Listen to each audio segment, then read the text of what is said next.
Hello friends! Today I want to walk you through this misty barn landscape. To start off, I laid in a wash of very, very diluted gouache, and I started it off with more of a warm tone and then added in a very, very light sky, which is more of like a grayish blue, and just had it go down into the warm color as a very soft gradient. As that was drying, I started to lay in my tree color, which was almost the exact same shade as the sky up above, and let it just bleed and flow into the background because I wanted that feel of very foggy depth in the painting. For my grass color, I decided to use more of a jade green, and I kept it pretty light. And as you know, with gouache, things tend to dry differently. There's a color shift. So light colors dry darker and dark colors dry lighter.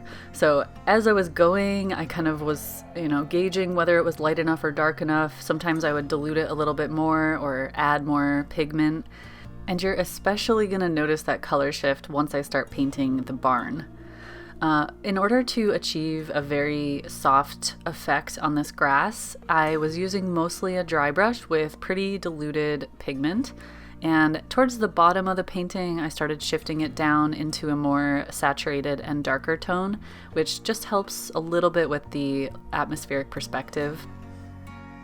The nice thing about gouache is that you can always reactivate it and keep blending back into it, so even if you go a little bit too dark or light, it's not horribly difficult to fix it. Here you see me adding in a little bit of shadow, which will be located right under the foreground trees that I'm about to add. I don't even wait for it to dry, I jump straight into painting those tree trunks so that it's a nice fluid look to it. As the grass was drying, I quickly laid in some of the foreground trees, and I used almost the exact same shade of grass except a little bit more blue. On the left side, I wanted it to be a little bit more faded, and so I didn't reload my brush with any pigment as I went. I just allowed it to kind of fade off into the background. And you're gonna see my biggest lesson learned. Let the paint dry.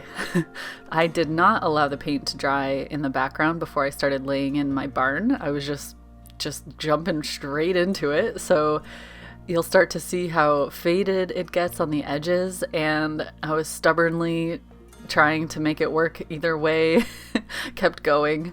But at least it allowed me to lay in a nice base color of my barn and think about how dark I wanted to go. Now look at the color of the barn. As I dry it, it gets super dark.